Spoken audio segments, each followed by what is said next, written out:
Hello everyone, thank you for joining me. Today we will be continuing our readings from Amritabani, Nectar of Instruction for Immortality.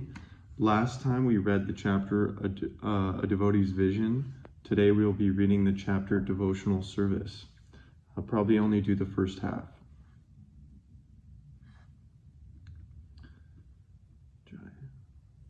Devotional Service, number 1. Will whatever we do out of duty destroy nations? Ignorance. Our sense of duty and gratitude are mental functions, not characteristics of the soul. Actions performed out of duty are based on the mind, intelligence, and false ego, whereas devotional service is an activity of the soul. If we have not acted out of pure love, we cannot call our actions pure devotion. Only what we perform with love and devotion can be called pure devotion. Duty is but regulation. Devotional service is the soul's constitutional propensity, and to maintain a sense of duty is the mind's propensity. If we wish to find fortune, we must follow the soul's constitutional propensity. Number 2, who is a devotee?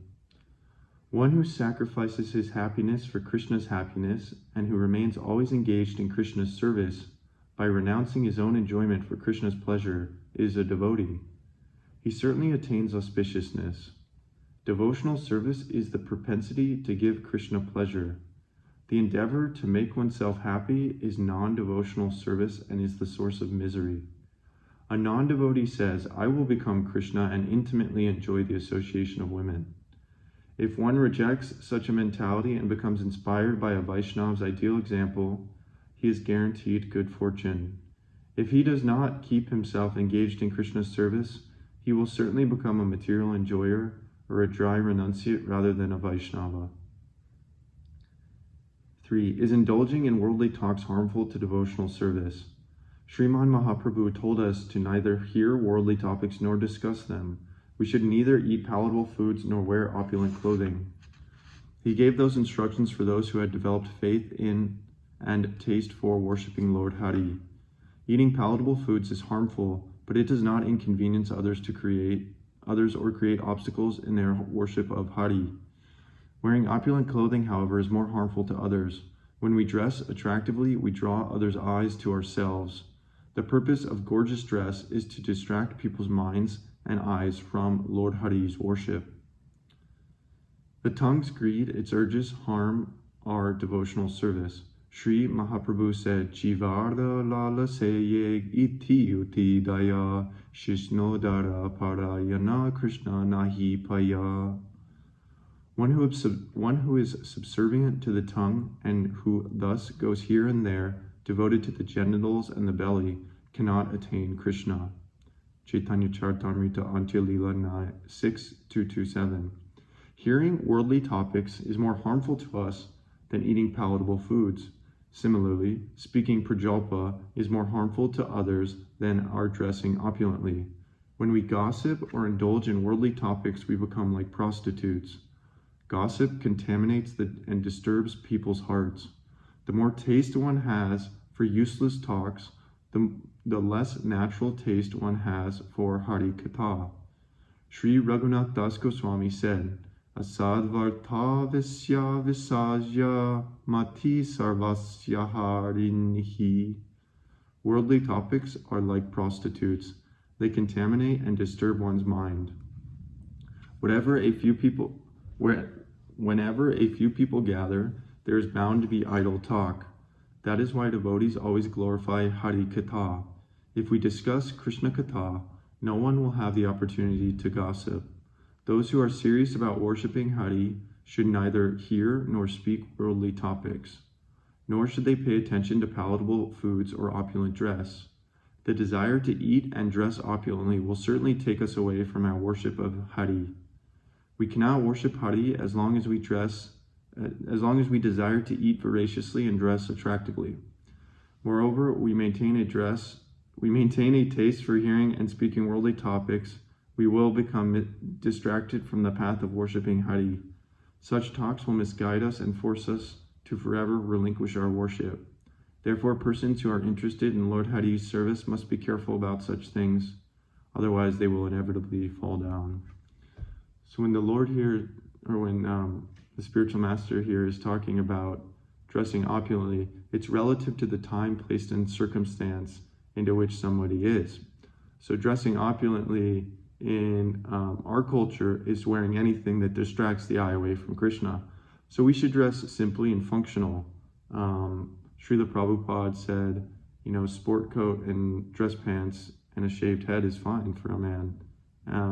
But if we are to wear designer this or that, or very expensive suits, very expensive timepieces, things that will draw the eye away from somebody who would rather be meditating on Krishna, then we become like prostitutes because we're selling ourselves out to men of material mind. So, and in terms of eating simply, it just means to eat something that's well balanced. So there are 6 tastes. There's sweet, sour, salty, bitter, astringent, and pungent. And a well-balanced meal has these 6 tastes in them in proper, with due proper consideration for the person who will be consuming it, which is Krishna. So we should make everything balanced for Krishna, and then by pleasing him, we will take the remnants, and then we will become satisfied. So we should not eat, things that are overly sweet, overly pungent, overly bitter. We should eat things that are well balanced and simple in that regard. So that's what that is referring to. Also, no meat ever. There's no excuse in this day and age. But rice, dal, chapati, vegetable dishes.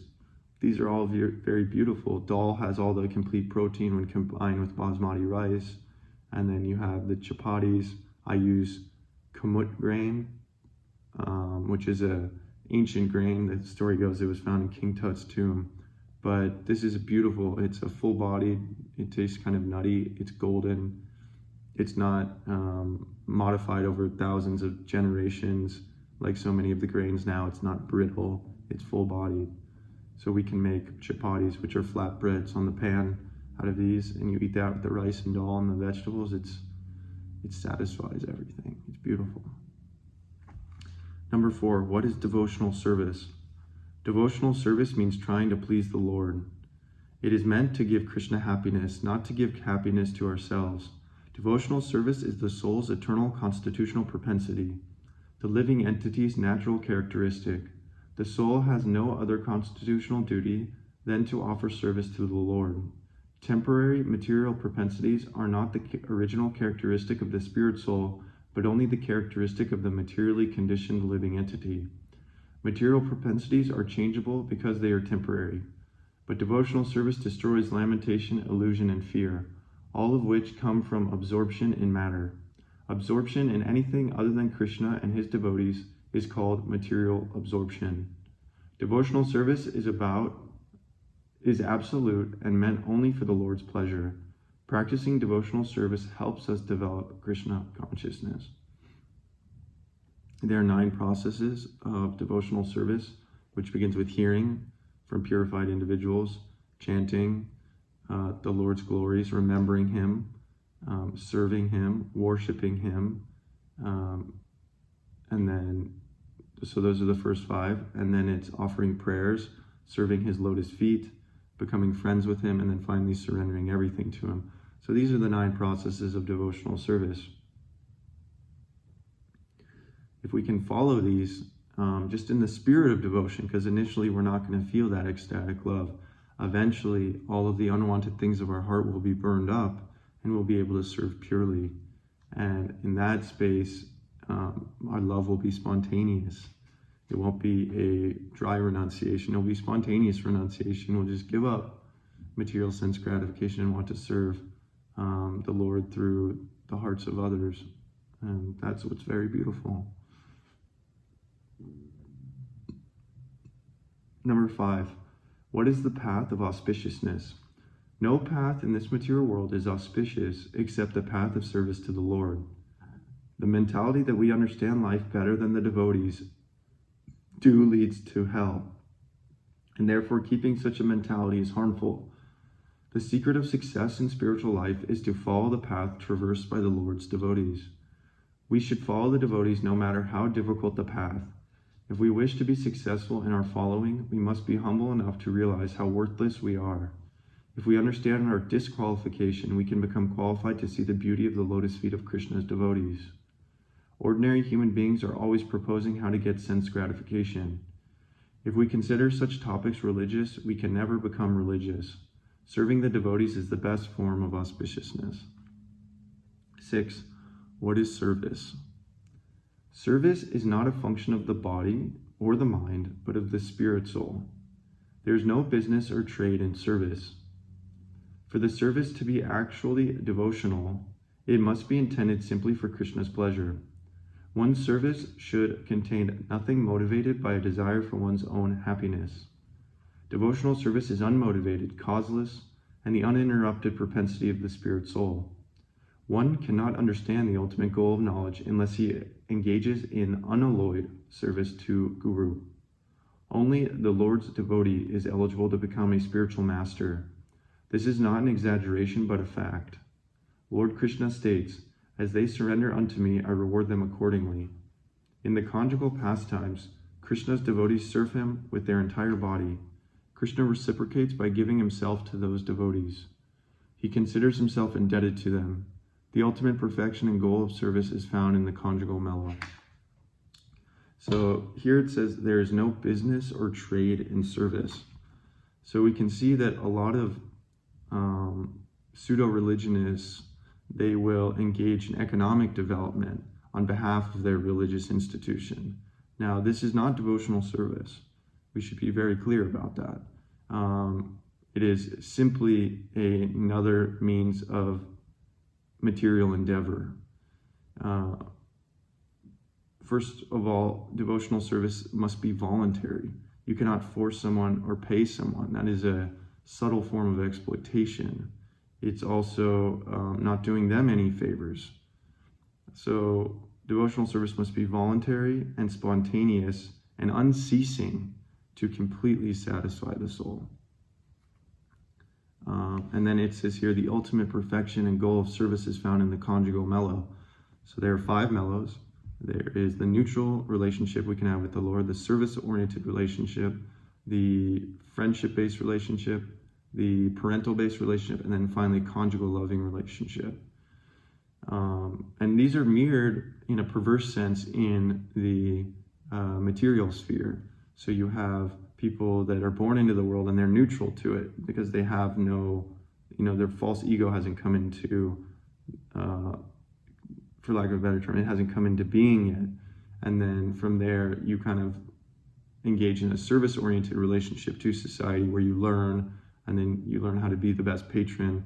And then from there, you can be friends with those other patrons because you're all working on a same set of rules that society follows. And then from there, you can be, give shelter to others. You can teach others. You can help others.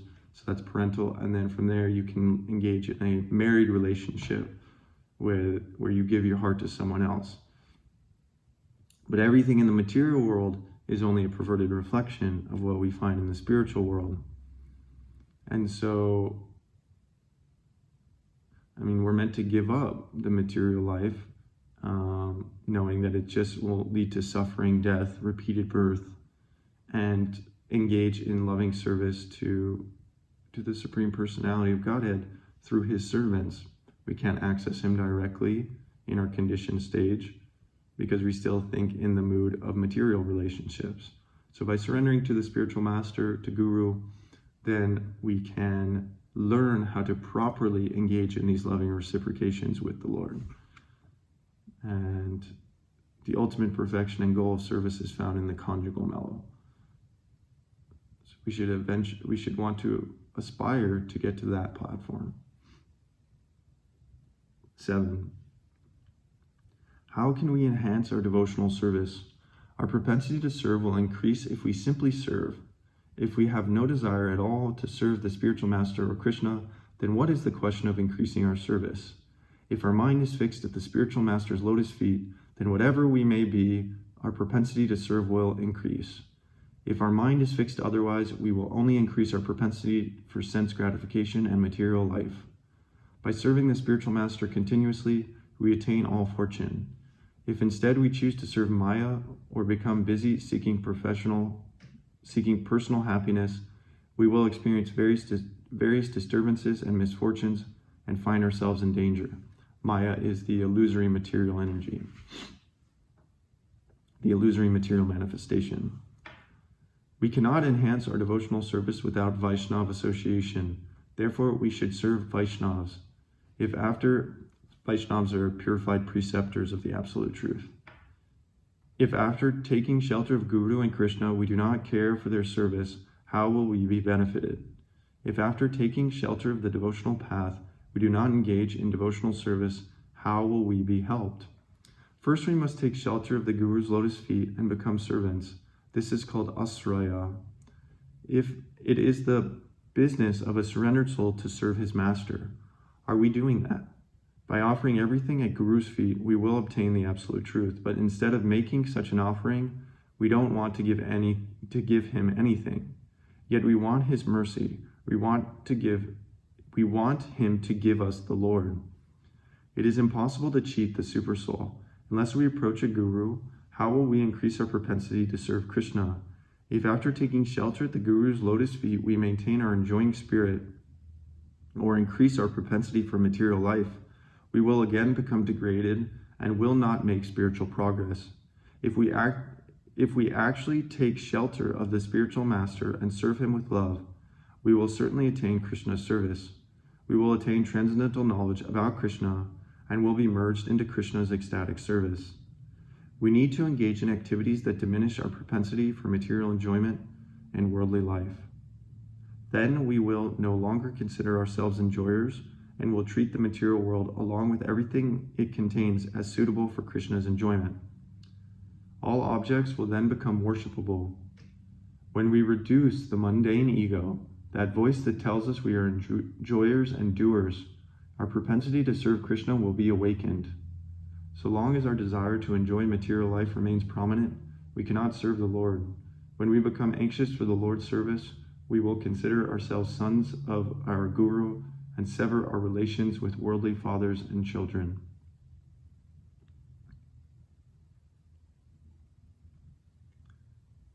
It's very difficult to sever those relationships we've held for a long time that we believe comprise who we are as a person, not knowing that many of them, most of them, all of them are detrimental to us engaging in those aforementioned reciprocal relationships with the Lord. So it is said that we should, with the weapon of detachment, sever all those connections we have to worldly individuals, no matter how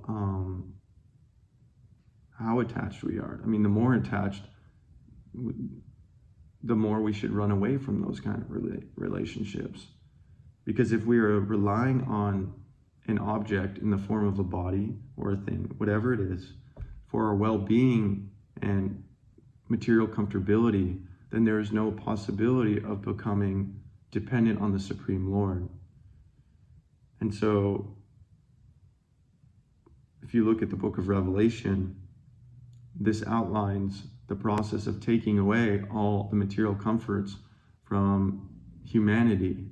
And then you have half of society that becomes more reliant on materiality, on transhumanism, on all of these high technologies. And then you have the other half of society which becomes reliant on the Supreme Lord. And then they're in that 14-dimensional planetary system of bliss. They could fully relish all the subtle materialities while offering them back in service to the Lord. Whereas you have those materialists who are getting more confined within their 4-dimensional space of material space. Yeah, material space-time.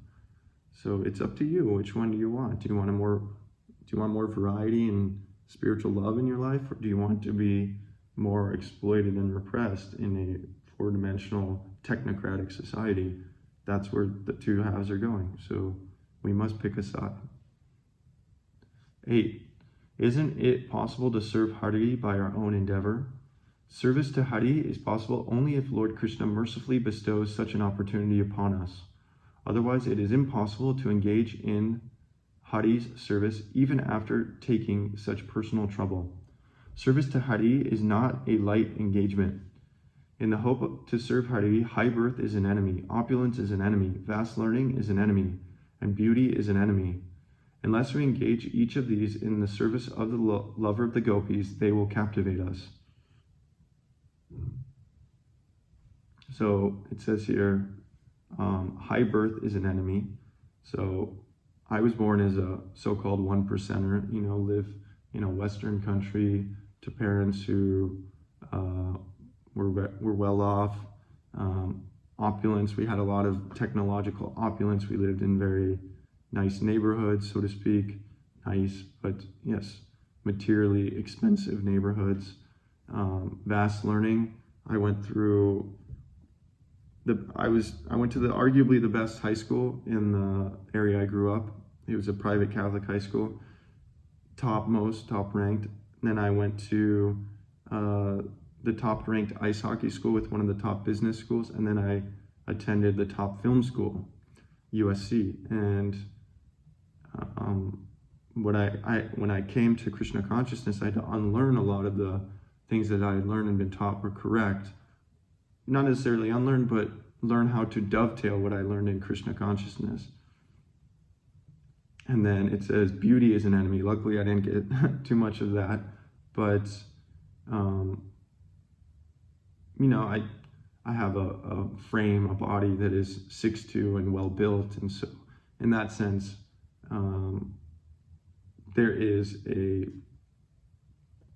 it can draw the eye, as it was talking about, in terms of we shouldn't dress opulently.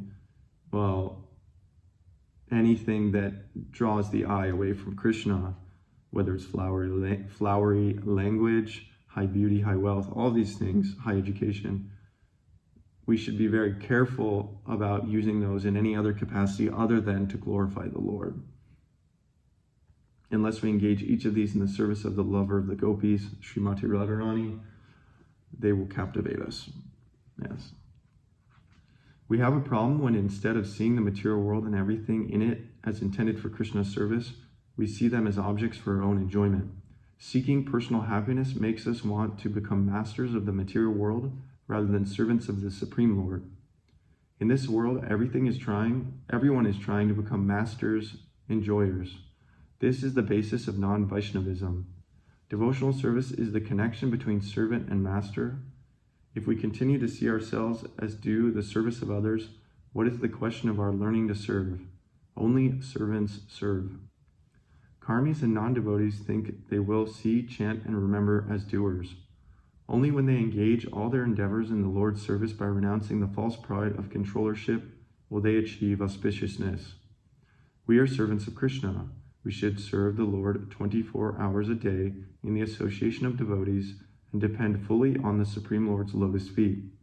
The solution to all problems or dangers is to depend wholly on the Lord's arrangements. In this world, we serve one another through 4 relationships: husband and wife, father and child, friend, and master and servant. Unaware of our relationship with the Lord, we develop temporary relationships. Although these may appear good at first, they always bring disappointment in the end. Life will be auspicious if we can develop any of these relationships with the Supreme Lord. We can return to Vaikuntha from this world if we engage in the Lord's service. If instead we desire to accept service from others, remaining attached to this world, we will continue to suffer the threefold miseries of material existence. We are not Krishna.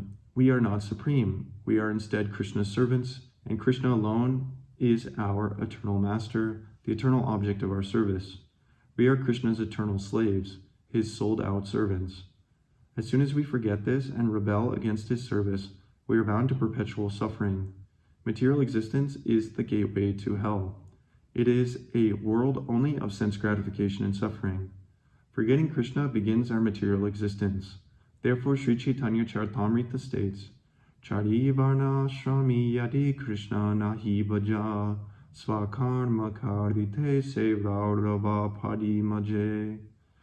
The followers of the Varnasrama institution accept the regular principles of the four social orders, Brahmin, Kshatriya, Vaishya, and Sudra, and four spiritual orders, Brahmacharya, Grihastha, Vanaprastha, and Sannyas. However, if one carries out the regular principles of these orders, but does not render transcendental service to Krishna, he falls into hellish condition of material life. So the four social orders, Brahmin, Kshatriya, Vaishya, and Sudra, these can be compared to the different orders in Lord of the Rings, right? So the Brahmins are the priestly class. They're equatable to the elves in Lord of the Rings. You know, they're kind of one with the higher energies. They receive information, like Elrond receives it and then gives it to the men that they can carry out. So these men are like the Kshatriyas, the kingly administrative class of the world. And so they keep law and order. They administer the information given to them by the divine preceptors, the Brahmins, the elves, the higher beings. And then you have the Vaishyas, which are the mercantile class. And these are kind of like the dwarves in Lord of the Rings. They're more interested in worldly opulence. But the Vaishyas also engage in cow protection. So that is a slight deviation from the Tolkien understanding of the world. And then from there, you have the Sudras, which they serve others. They're more salt of the earth. We're like the hobbits, right? The hobbits, they're into agriculture, they're into cow milking protection, but they also live to serve others. As you can see, Frodo, he serves the others by taking the ring to Mordor. So it's not that one is better than the other. It's just whatever your natural proclivity is, according to your dharma, your life path, what it takes to make spiritual advancement, you engage in one of these four social orders. And the world is already constructed like that. But it's backwards right now, it's flipped. So people who should be serving others are serving themselves, and the people who should be the priestly class are kind of degraded and denigrated. And then so those are the four social orders, and then you have the four spiritual orders, which are Brahmacharya, Grihastha, Vanaprastha, and Sannyas. Brahmacharya is student life. So in the first 25 years of our life, if we live to 100, then we should be a student of the spiritual master, learn the ways, live with him at the Gurukul, which is like a school for young spiritualists. And then after 25 years, you can enter household life, which is called Grihastha. And from here, you can get married, you can have a family, but you're still meant to remain brahmacharya in your heart. You're still meant to remain a student of life, of the Vedas, of God, even while in household life. It's not a free ticket to just engage in sense gratification. It can actually be more austere to live in family life and to remain devoted to God. And then from there, you have Vanaprastha, which is retired life, where you go out and you preach. You can be with your wife, and then from there is sannyas. So after the last quarter of your life, you should just live a renounced, very ascetic, very simple life to make sure that you can go back to Godhead in this life and you don't have to take birth again. So those are the four spiritual and social orders. A perfect society is always structured in this way. If you go back 5,000 years ago and before that and look at India and Egypt and different, even in the ancient cities in South America, Machu Picchu, Teotihuacan, they were all structured according to this Varnashram system. And in that way, you can have people gradually elevate from lower social orders to higher, from lower spiritual orders to higher, over the course of many lifetimes. And in that way, you can send them back to God. And then the society is very simple, it's very peaceful, it's not based on exploitation, It's based on love, on celebration, on honoring the Godhead. So that's just a brief overview, but we're headed towards that. First, this demoniac, technocratic, exploitative culture will need to come down, which it's headed in that direction. Everybody knows it. And then once it collapses, then we can relish in a Varnasrama system. And then everything will be very simple.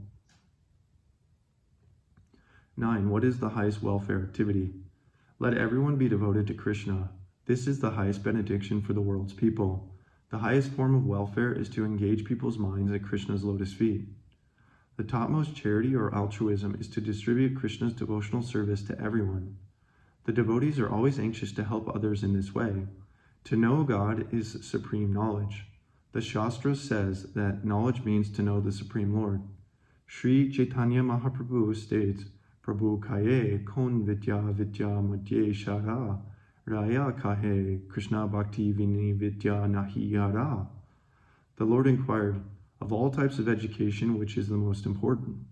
Ramananda Rai replied, no education is important other than the transcendental devotional service of Krishna. Chaitanya Charitamrita Madhya Lila 8:245. The godless education that is being disseminated does not in any way benefit the general populace. Rather, the people have been harmed by it and will continue to be harmed. Humankind can never be benefited Humankind can be benefited simply by distributing Sri Chaitanya Dev's mercy. So the Varnasrama system is conducive to distributing this highest form of mercy. It's like right now we're trying to run like one computer program on a different hardware that's not conducive for it. And so then people suffer. But if we get the right software and the right hardware together, which is the Varnasrama system and Mother Earth, then everything becomes very streamlined. Everything becomes a song and a dance in service. There's utmost harmony in the world. The world becomes one endless song. Yeah. 10. How do we achieve devotional service?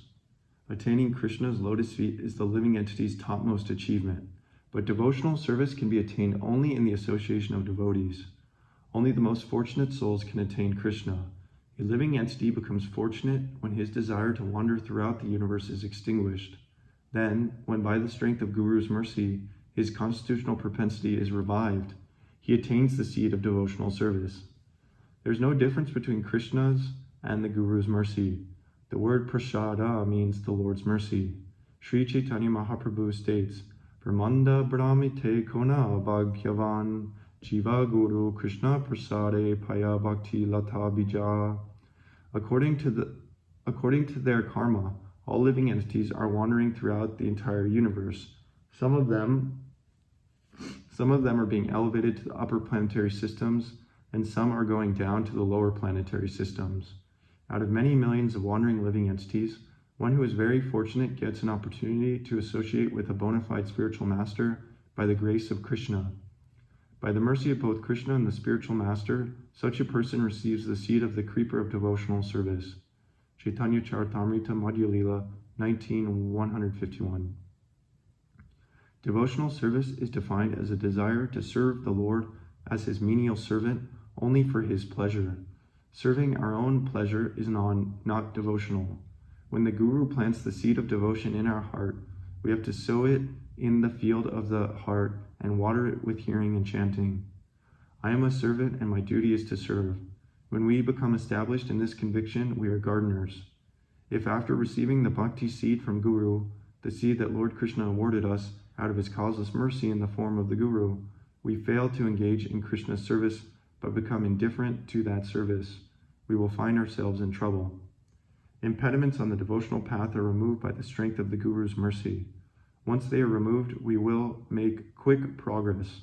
Therefore, we should hear about the Lord from the spiritual master and the saints and study the literature under their order. Hearing includes studying devotional literature. If we become distracted from our Guru's feet even for a moment, it is inevitable that we will become degraded. Hearing and chanting from the Lord is like water. Persons who have taken complete shelter at the spiritual master's lotus feet are gardeners.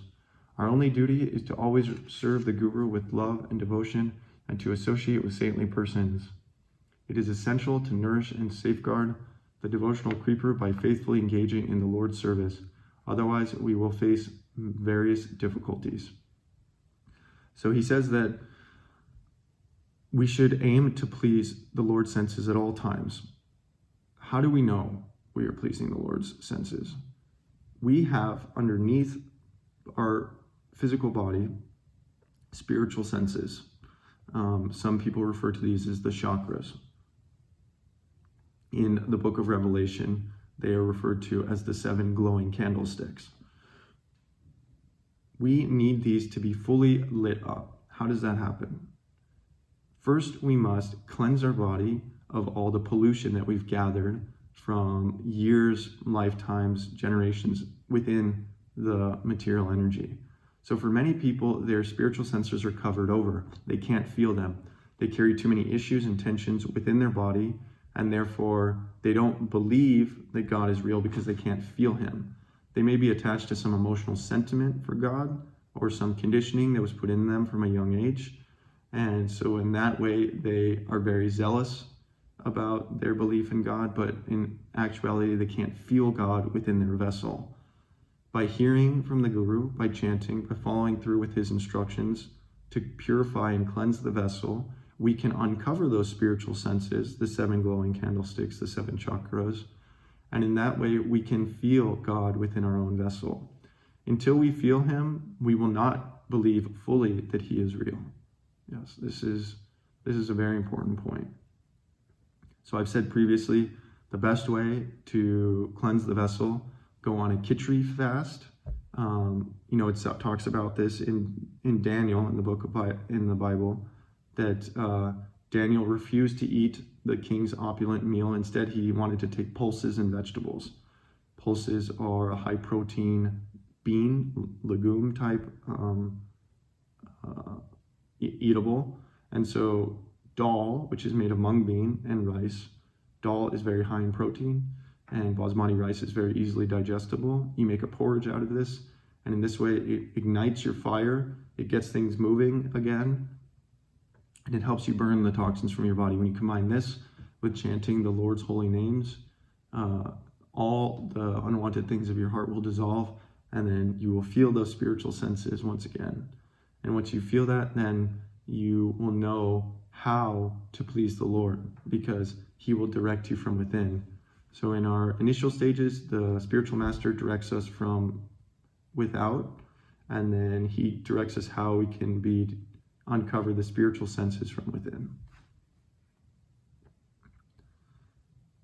11. Should we give up material enjoyment, karma, and renunciation, gyan? Mahaprabhu instructed us to give up both material enjoyment and dry renunciation. Material enjoyment is defined as accepting mundane form, taste, smell, sound, and touch through our eyes, tongue, nose, ears, and skin as pleasurable. Although there is some apparent momentary happiness in material enjoyment, we later discover that sense gratification comes with more distress than happiness. That's why renunciation is more glorious than enjoyment.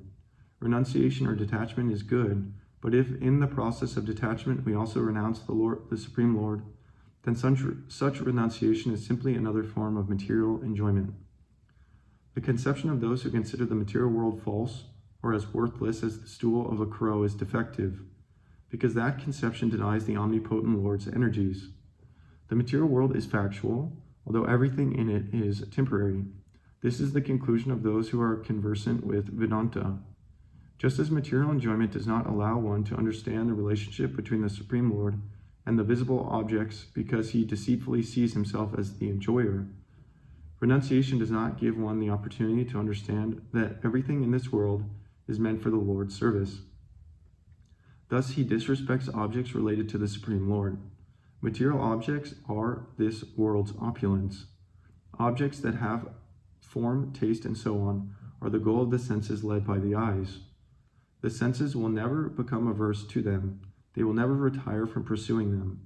Although certain renunciates sometimes dress themselves as if they were controlling their external senses, their mind, the king of senses, remains absorbed in material enjoyment even without their knowledge. Moreover, if in order to become renounced, someone tries to destroy his senses, which are the gateways through which he accepts material enjoyment, the affliction he suffers due to separation from his senses will hurt him immensely before he is able to attain true renunciation. Vaishnavas know that material objects are neither to be enjoyed nor rejected. Rather, they are to be used to give the Lord pleasure. That is, they are ingredients for his service. Remaining detached from material enjoyment and accepting only what is required to keep body and soul together, devotees always act as the Lord's menial servants. Karma and Gyan are not the soul's constitutional propensity. The soul's only propensity is devotional service. Liberated souls are fully absorbed in the service of their worshipable Lord in Vaikuntha. If one wishes to become liberated from his own conditioned state, he must not try to engage God in supplying him sense objects for his own pleasure, nor should he reject sense objects simply to be renounced. Rather, we should accept those objects that are favorable for his service and reject only those that are unfavorable. I'm learning the keyboard right now to play the piano, and you have to tolerate being a fool initially if you can eventually become a hero. So the fool is the archetypal, how would you say it? It comes before being a hero. So if we can tolerate being a fool, we can become a hero. So we must be able to tolerate being a fool in devotional service and understand where we are at positionally, how conditioned we are. So if we're conditioned to eat excessively, we can't tomorrow become, eating just enough to keep body and soul together, which is a very small amount because the body doesn't need very much. We must gradually taper our quantity of eating over a long period of time as we introduce devotional activities that will give our tongue a proper engagement. So hearing from people, then chanting the Lord's glories, engaging in singing, engaging in what I'm doing here, giving other people the philosophy. Whatever it is, we must engage our tongue in the Lord's devotional service. Otherwise, it will be attracted to eating excessively, to saying the wrong sorts of things. The tongue is the most voracious sense. So we need not be too hard on ourselves initially. We should also not be too lenient. Spiritual life is the razor's edge in that way.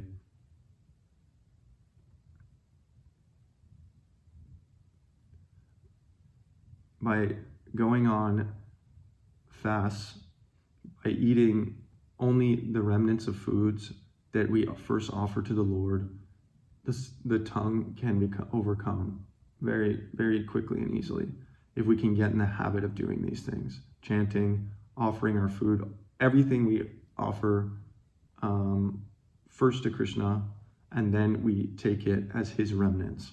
If we can get in this practice, then everything is fine. 12. How long does the living entity remain conditioned? Until devotional service fully blossoms in the living entities, they cannot understand that they are the Supreme Lord's servants. Thus they remain conditioned. Unless one develops transcendental pride, how can he give up material pride? Material pride is thinking oneself superior to others and desiring to be falsely honored by others. Spiritual pride is the fact that you know within your heart you are a servant of the Supreme Most High Being. And that way, spiritual pride leads to spiritual greediness, a hankering for more service.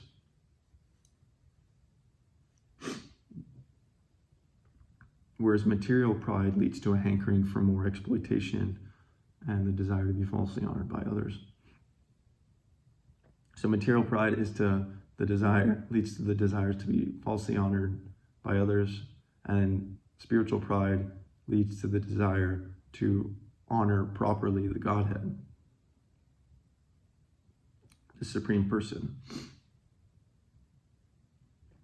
13. Who should live in the moth? The moth is like the spiritual community.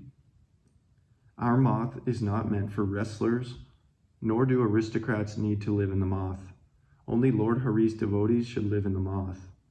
If we remove the people in the moth who are fond of eating and enjoying intimate association with women, the moth's expenditures and problems will diminish. We have to send home those proud and independent people who do not follow the moth's rules and regulations, and who neither follow the spiritual master's orders nor display humility. If, as a result, we have less manpower, we are content. We should not allow those who are not interested in worshiping Hari, but who aspire for profit, adoration, distinction, women, and wealth, to live in the moth. Such people are opposed to the moth in their hearts. They think, I have been living in the moth for a long time. I have worked hard for the moth, and therefore can now eat nice foods, dress opulently, demand respect from others, and be given a share in moth's administration. We should never encourage such ideas, because they are opposed to devotional service. Such mentalities develop when living entities indulge in doubt, blasphemy, and idle talk. We should not be proud and think, I am expert, intelligent, a good speaker, and a good singer. These thoughts are averse to devotional service. We need to feel ourselves lower than a straw in the street. If anyone attacks or criticizes us, we should tolerate it and simply chant Hari's holy name. We should think that today the Lord has mercifully awarded us the opportunity to become humbler than a blade of grass. When someone blasphemes us, we should know that the Lord is awarding us a benediction through those whose trouble is inevitable. A few points.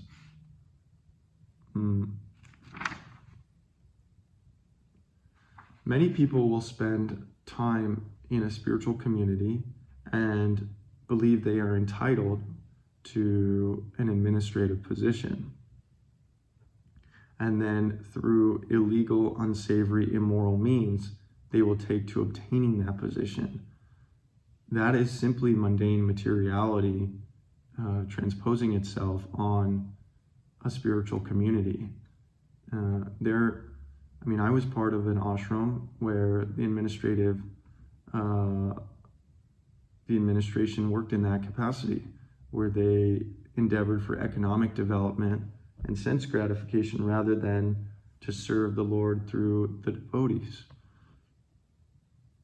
It's very tragic to see that happen. And ultimately, I had to leave that community because as my knowledge increased of the Absolute, I realized they were not on the Absolute platform. And they were simply using the grace of their guru and what the guru had given them for licentious behaviors, for committing adultery with the material energy. Also, I've had times when people from that community have been very materially abusive towards me. And in those moments is when I feel the most spiritual ecstasy, because I'm chanting the Lord's holy names. And if somebody is materially abusive towards us, we have the opportunity to be materially abusive back, or we have the opportunity to turn the other cheek and to help them digest their karma. That's unceasing forgiveness. It's not that we pick and choose who we forgive. No, it's that we never get offended because we're in a constant state of forgiveness. But if we repress our feelings, if we act as a reflective mirror and just are angry back at those persons, then it creates a karmic entanglement with them that must be resolved at some point in the future or in the next life. This is why so many married couples who don't resolve the conflict in their marriage become married over many lifetimes, usually in opposite capacities. So the husband becomes the wife in the next life because their mind was so fixed on that, maybe in a positive way, maybe in a negative way. But these karmic entanglements can also happen within our lives where we have some sort of feud, or we're holding some sort of grudge against someone, and then they occupy the mind, they occupy space in our mind. And so until that conflict is resolved by forgiving them unconditionally, it's not about demanding respect from them or demanding an apology. No, it's about us releasing them from our mind by forgiving unconditionally. 14. Whom should the moth avoid? The moth does not and cannot have a relationship with anyone who takes shelter of the moth, but is under the control of duplicity. Someone with the desire to misuse transcendental knowledge. Just as we need a boat and a boatman to cross the river, we need a spiritual master to cross the material ocean. With such a mentality, these people accepted me as their spiritual master. They have never actually seen me, nor did I ever associate with them. I do not wish to associate with such people ever in my life. Although these people may not have been cheating from the beginning, they committed offenses at the feet of the Guru and the Vaishnavas and have fallen from the path of devotional service to Hari, again taking to material life. So these administrators I was talking about, initially they took shelter of the spiritual master when he was on the planet, but then the spiritual master left the planet and they fell down because they didn't follow his instructions. Instead, they became engrossed in competition with their other god brothers, the other people who were initiated by the spiritual master. And so they desired to dominate and to rule over the spiritual master's temple rather than a desire to serve their brothers. And there's so much infighting. Anyways, the best thing we can do for these people is to forgive them unconditionally and to offer them our heart by telling them the truth, no matter how materially abusive they are back to us. We should always tell the truth in all situations. Because telling the truth, if someone is acting like a mob boss and you tell them you're acting like a mob boss, they're going to get very angry at you, especially if in their mind they believe through their false ego and imagination that they are serving their spiritual master. They're going to get very angry at you, but the fact that they get angry at you proves that they are not in pure consciousness. Because if someone tells us something that is not true, and we know it's not true because we're serving the Lord unconditionally, then we don't get angry. But if someone tells us something that we know to be true that we've repressed down, we will get angry and we will say, I don't want to hear it. So our job as pure devotees of the Lord, or to aspiring pure devotees, is to be honest in all situations, regardless of what they do to us, because we know what's waiting for us on the other side. So even if we're killed in the process of being honest, we know that as soon as we're killed, blissful eternity waits us on the other side. So there's nothing to fear. On the other hand, if we placate social norms and social customs in the short term, then we're creating a karmic entanglement that must be resolved sometime in the future. Men reap what they sow. So if we sow seeds of truth, and if we sow seeds of duplicity, or we think we're being nice to the person because we're not giving them the proper medicine, then we must suffer in the future.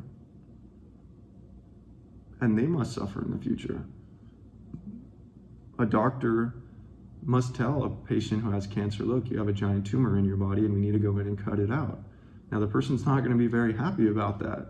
They may cry, they may lament, but that is the doctor's duty. And so the spiritual master is a spiritual surgeon of sorts, right? They have to go in and help the individual cut out all the unwanted desires of their heart. As soon as we try to argue with our guru, as soon as we attempt to measure the guru with our mundane knowledge, and as soon as we imitate the guru rather than follow him, we invite inauspiciousness and ruination upon ourselves. We attain benefit only when we give up such mentality. Mundane wealth, education, expertise, and knowledge are not good assets for devotees because they influence one to disregard Guru and Vaishnavas. As a result, one may become bereft of the Guru and Krishna's service. How do we achieve strength and mercy? Mercy and spiritual strength are invested in the heart when one takes shelter at the lotus feet of Guru without deviation. The spiritual master gives strength and mercy. Nourished by devotional service, the spiritual master's gift of mercy and strength gradually destroy one's anarthas, unwanted things of the heart. If, however, one renounces devotional service or becomes indifferent to it, the anarthas will again become prominent and gradually dim the effect of the Lord's mercy and strength. When a seed fructifies, a small plant grows from it. By gradually watering this plant, it will eventually grow into a tall tree. It is necessary, however, to protect the plant from external attack until it reaches maturity. In the same way, one must gradually nourish the mercy and strength the Guru bestows and enhance it by practicing bhajan.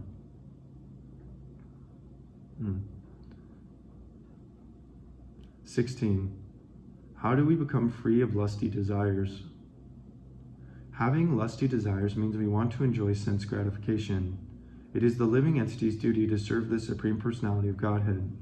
Aversion to the Lord's service drowns us in an ocean of material misery. If we wish to become liberated from that misery, we must serve the non-envious servants of Krishna. That is the only remedy. Krishna's servants alone can protect us from lust. We tend toward lustiness because we are not inclined to serve Krishna, the transcendental Cupid. The slightest disturbance in the attempt to satisfy that lust makes us angry. Lusty desire is the mother of all sense gratification. The only occupation of a pure spirit soul is to gratify the transcendental Cupid's senses. One who acts for this purpose finds the seed of lusty desires destroyed by his service and surrender to Krishna.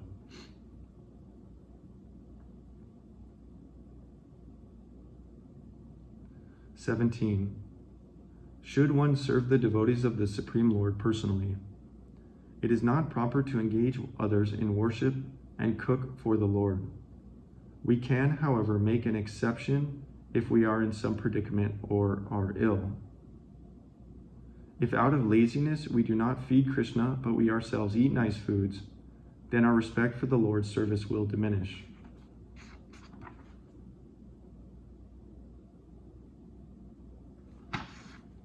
It is not proper to disturb or change the thought flow of devotees who live in the math or temple. Dravyaha mulyena sudati. We can purchase food if we are unable for some reason to cook, or paying for it purifies what we purchase. This is applicable to those who are unable to cook. It is certainly a symptom of laziness if those who are unable to cook go to the market to purchase cooked food for offering. We want only to please Krishna, otherwise our lives become godless. If we love God, we will want to cook for him and distribute his remnants to devotees. If we do so, we will never become averse to serving the devotees. Some of the most beautiful reciprocations I've had with devotees are when I get to cook for them and they get to cook for me. And then we accept the remnants that are first offered to Krishna. So they're not cooking for me. They're cooking for Krishna and then they're offering me the remnants. But this is so beautiful.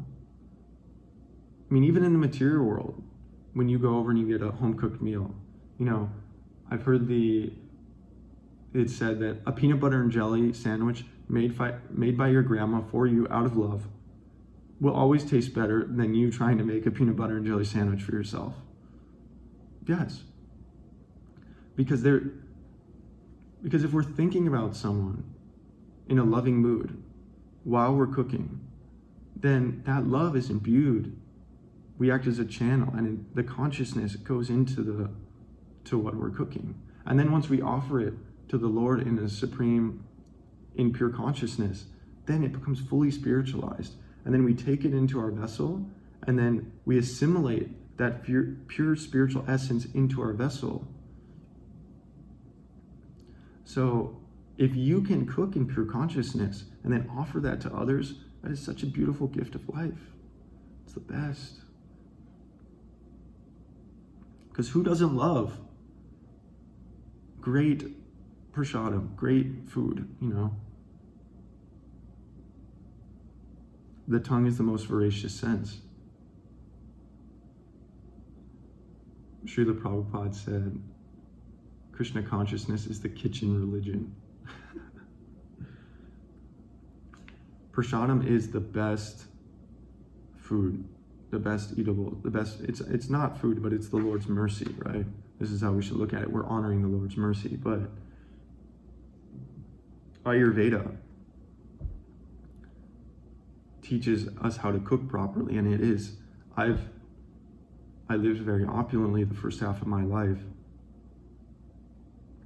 And so I was able to eat at the so-called best material restaurants, and nothing compares to a meal that's cooked with Ayurvedic consciousness, with love for the Supreme Lord, offered to him and taken. It's totally transcendental because it opens up those spiritual senses I was talking about. Yeah. 18. Is it essential to serve the Lord? Our duty is to serve Guru and Krishna, and we will continue to do so. Let Krishna do whatever he pleases. We must accept his arrangements without reservation. The daughter of Vrishabhanu, Radharani, does not give up Krishna's service because she is afraid of being criticized.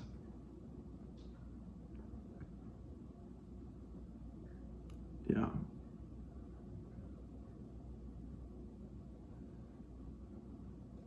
"19. How should devotees live at home? How should they live in the moth? Whether they live in the moth or outside as householders, devotees should live externally like materialists while remaining internally fixed in devotional service. Do not dress simply like a devotee externally while internally remaining attached to material enjoyment, house, wealth, and fame. This is duplicity, and duplicity is extremely detrimental to devotional service. Pseudo-renunciation, monkey renunciation, is abominable. Those who practice it misguide the living entities from the path of devotional service and lead them to hell. Our only duty is to follow the ideal example and teachings of Mahaprabhu. Just consider what Sriman Mahaprabhu told Sri Raghunath Das Goswami, Markata Vairagya na kare kara loka dekanya yata yogya vishaya vonja anashakta hanya antare nishtata kara paye loka vyavahara acharat krishna tomaya karipe udara. You should not make yourselves a showbottle devotee and become a false renunciate. For the time being, enjoy the material world in a befitting way, but do not become attached to it. Within your heart, you should keep yourself very faithful, but externally you may behave like an ordinary man. Thus Krishna will soon be very pleased and deliver you from the clutches of Maya. Yeah, so gradual elevation. 20. Can a person become liberated from material existence simply by becoming a sannyasi? A sannyasi is one of the four spiritual orders, is the renounced order, so the fourth. Dressing like a sannyasi and becoming a real sannyasi are not the same thing.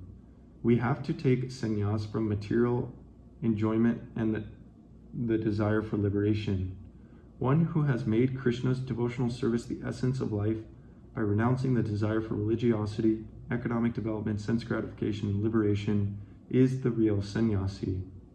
To become a real sannyasi means to follow in the footsteps of the Mahajans and to become attached to the transcendental Lord.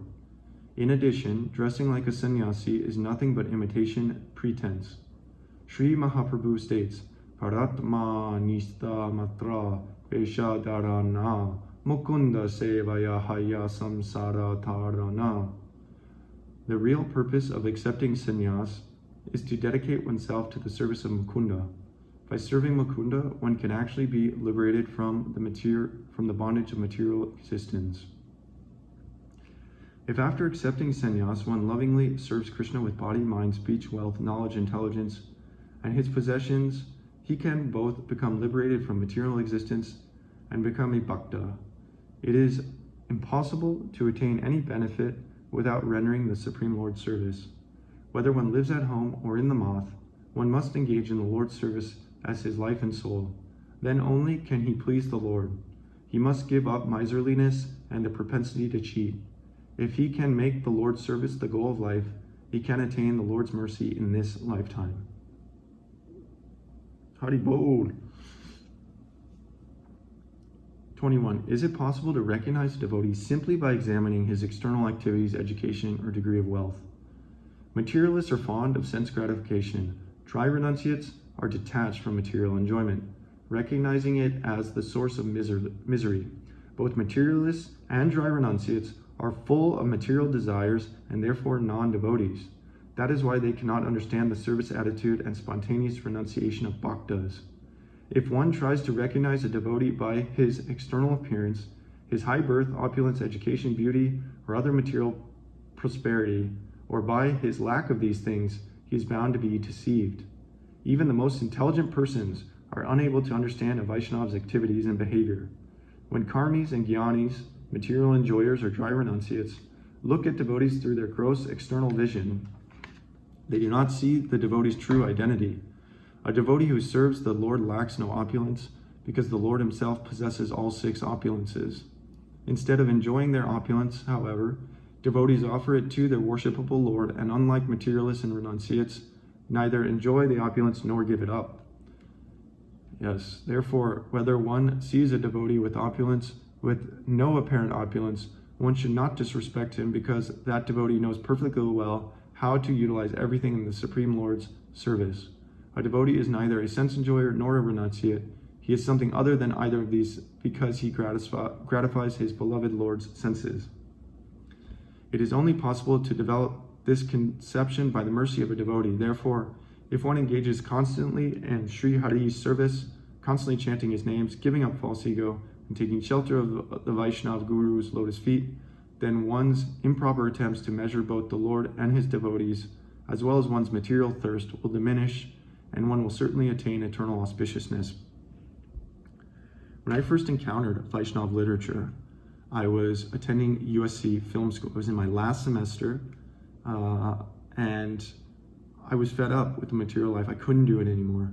And so I thought that I should just renounce out of material life, surrender to the temple, the ashram, and just do whatever those materialists who were parading as devotees should tell me to do. I didn't understand that the spiritual master exists through his literature, and that by simply following what he is telling us to do and applying it gradually in our life as it is currently, it is better for us and it is better for the people in our lives. If we falsely renounce out of our material life quickly, then it creates a lot of havoc and pain unnecessarily. We should not do that. Of course, everybody has their dharma, and so if you do it, then so be it. But I was in apartments very similar to this one. While at USC, I had different creative things to create, things for, the pleasure of Krishna, and I got rid of all of it. Well, it then took me a year and a half, whatever, to get all that stuff back, and now I'm creating again. But instead of creating for my own false ego as before, I'm now creating for the pleasure of Krishna.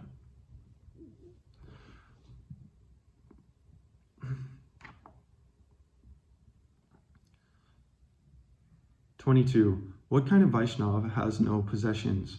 Those who want nothing from this world are actually kinchana, devoid of possessions. Such Vaishnavas have understood that there is nothing in this world that can give them eternal happiness. The material world is a prison house for conditioned souls. Because we have been averse to Krishna, we have been imprisoned here and have suffered the material miseries. Okay, so to want nothing from this world is different than to have possessions that you're utilizing in service to Krishna, because then you're seeing them not as your possession but as ingredients for service. Although Prahlad Maharaj was an emperor, he had no possessions. Sudam Brahman was extremely impoverished, and he was a kinchana. But both devotees were free of material desire. The akinchana devotees know well that the material world simply contains ingredients for the service of Hari, Guru, and the Vaishnavas. They do not see this material world in the spirit of personal enjoyment, nor do they become indifferent to it. Rather, they engage everything in this world in the Supreme Lord's service. Unless we worship Lord Hari, we have no right to take even a blade of grass from this world. Akinchana devotees realize this fact. The devotees are convinced that by rendering devotional service to Krishna, they can attain happiness and auspiciousness. By constantly and offenselessly chanting Krishna's holy name, they realize the essential characteristic of Vaishnavas, devotional service, and the Supreme Lord. We have to hear Krishna Katha from the spiritual master and the Vaishnavas and then preach it to others. This is how we cultivate Krishna consciousness. If we are not cultivating Krishna consciousness, we will certainly cultivate attitudes unrelated to Krishna. If you put an iron rod in the fire, it takes on the quality of fire. Similarly, what our mind and senses associate take on the qualities of those things. It's like if someone is hanging out in a certain group that has certain characteristics, goth comes to mind, right? Or musicians or filmmakers. You take on the qualities of those people. So if we associate with the Lord's topmost devotees, we will take on the qualities of those devotees. And we can associate them with through the literature, through hearing them, through spending time with them. These are all bona fide. 23. Is working for Krishna devotional service? A devotee has no engagement other than to work for Krishna. Whatever the pure devotees do for the Lord's pleasure is devotional service. A person is subject to enjoy the fruits of his work if he considers himself the doer. Therefore, there is a gulf of difference between karma and bhakti. 24. How can we attain Krishna's service? We are souls surrendered to Krishna. We are under the shelter of the spiritual master's lotus feet. It is not possible to see the Lord with our present material eyes. The Lord's pure devotees always see him through eyes anointed with devotion. We are conditioned souls. Our conception as servants of the Supreme Lord will be awakened if we can simply carry the shoes of Sri Chaitanya Dev's servants. By the mercy of devotees, we will receive spiritual eyes anointed with devotion, and then, by the spiritual master's mercy, attain realization and service to Krishna. 25. What is service? That which gives pleasure to Lord Hari is service, and that which gives pleasure to ourselves is enjoyment. Duplicitous people may worship the deity with 16 ingredients in order to get sons and grandsons, but this cannot be called service because the purpose behind their worship is to get something from the Lord. There is so much cheating going on in the name of deity worship and chanting of the holy name. Actually serving the Lord and making a show of serving the Lord are two separate things. We should be extremely careful to make sure that we are rendering service to the deity. Not just anyone can become a servant of the Lord's deity. Simply paying 20 rupees does not allow us to hear the Lord's holy names or to discourse on Hari Katha. Such purchased recitations attract people because of the melodious singing and flowery language, but they have nothing to do with devotional service or Vaishnava Dharma. Instead, these recitations are karmakanda, material enjoyment. A Brahmin priest who has been hired for 10 rupees cannot serve the Lord. Until we are firmly convinced that service to Lord Vishnu and the Vaishnavas is the highest attainment, we cannot benefit. Yes. 26. What is the living entity's ultimate goal? Material enjoyment or liberation cannot be the living entity's ultimate goal. The living entities are servants of the Supreme Lord, so their ultimate goal is devotional service. Liberation is the other side of material enjoyment. Both material enjoyment and liberation are witches because both pull the living entities away from righteousness. This is why God-fearing, pious people never take shelter of witch-like material enjoyment or liberation. The devotees of the Lord are always liberated souls, and therefore do not hanker for liberation. We should give up karma and gyan and take shelter of devotional service. 27. Is a kanistha adhikari superior to a karmi or a gyani? A kanistha adhikari is superior because he has adopted the path of devotion, the path of auspiciousness. Karmis and gyanis do not have such fortune. Kanistha adhikaris are generally engaged in deity worship. By serving the deity, the guru, and the Vaishnavas, and by serving the Lord's holy names, living entities attain supreme auspiciousness. Sri Chaitanya Dev has said that the tongue of anyone who utters the name of Krishna even once is the best of all. A kanistha adhikari who worships the deity with mantras consisting of the Lord's holy names is superior to the best of pious fruitive workers in this world. He is also better than any gyani because, however great the karmis and gyanis may be, they do not have faith in the eternal service of the absolute truth, Vishnu. Therefore, even though they claim to be Vedic followers, they are actually atheists, whereas the worshippers of Vishnu, regardless of their level of advancement in the kingdom of Bhajan, are faithful to the deity form of the absolute truth because they have heard of his glories from the mouth of their spiritual master. The thousands of karmis who have opened innumerable hospitals, old age homes, centers for the poor, and schools, and the thousands of gyanis who have engaged in meditation and undergone severe austerities are insignificant compared to a single kanistha adhikari Vaishnava ringing the bell once before the Lord's deity. This is not sectarianism, but plain truth. Atheists can never understand the confidential purport of my words, so they sometimes openly and other times covertly criticize devotional service. Yes. Pious acts in the material world bind us to the material world. And so if we're focused on philanthropy and these kind of things, we will not be focused on the Lord, because we will think that we are ourselves the Lord.